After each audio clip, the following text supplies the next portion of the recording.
Muy buenas, vamos a estudiar la Constitución española como hay que hacerlo, para sacar la oposición, de manera literal, ordenada y siguiendo la estructura del BOE, sin rodeos, directos al grano. ¡Empezamos!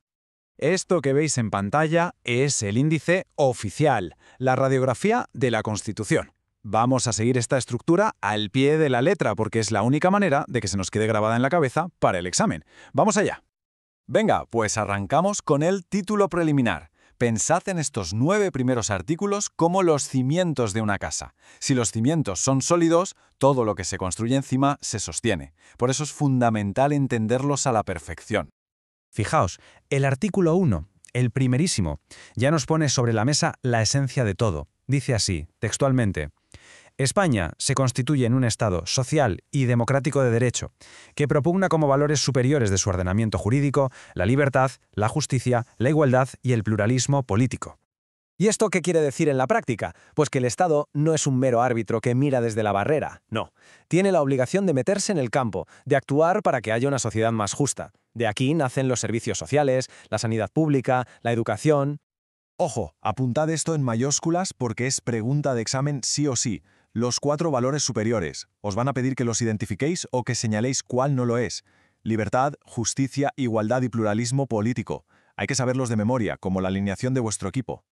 Y si el artículo 1 ponía la base, el 9.2 le da el motor. Vamos a leerlo. Corresponde a los poderes públicos promover las condiciones para que la libertad y la igualdad del individuo y de los grupos en que se integra sean reales y efectivas, remover los obstáculos que impidan su plenitud y facilitar la participación de todos los ciudadanos en la vida política, económica, cultural y social.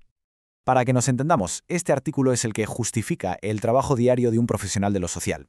No vale con decir somos todos iguales. La Constitución ordena al Estado que se mueva, que quite las barreras para que esa igualdad sea de verdad. Es un mandato de acción. Venga, pasamos al título 1 sobre los derechos y deberes fundamentales. Y aquí máxima atención, porque para las oposiciones de trabajo social o educación social, esta es la parte más importante de toda la Constitución, sin ninguna duda. El artículo 14 es un pilar. Dice así: los españoles son iguales ante la ley, sin que pueda prevalecer discriminación alguna por razón de nacimiento, raza, sexo, religión, opinión o cualquier otra condición o circunstancia personal o social. Ojo, la magia de este artículo está justo al final, en esa frase, o cualquier otra condición. Esto es lo que se llama una cláusula abierta. Permite proteger a las personas contra nuevas formas de discriminación que ni se imaginaban en 1978. Es un escudo potentísimo. Seguimos en el título 1 y nos vamos a su capítulo 3. A ver, esto es súper importante que quede claro. Los artículos de este capítulo no son derechos que se puedan exigir con una demanda en el juzgado, como el artículo 14. Son, como dice el título, principios rectores. Es decir, son las órdenes que la Constitución le da al gobierno sobre lo que tiene que hacer. Es la hoja de ruta de la política social. Aquí tenéis el mapa de esos mandatos. Como veis, es el día a día de un profesional de lo social. Proteger a la familia y a la infancia. Asegurar la seguridad social y la salud, luchar por una vivienda digna, atender a las personas con discapacidad y a la tercera edad. Todo vuestro trabajo tiene su porqué aquí. Por ejemplo, el artículo 41, que es la base de nuestro sistema de protección. Leámoslo. Los poderes públicos mantendrán un régimen público de seguridad social para todos los ciudadanos que garantice la asistencia y prestaciones sociales suficientes ante situaciones de necesidad, especialmente en caso de desempleo. Dicho de otro modo, de aquí nacen las pensiones, las prestaciones por desempleo, las ayudas.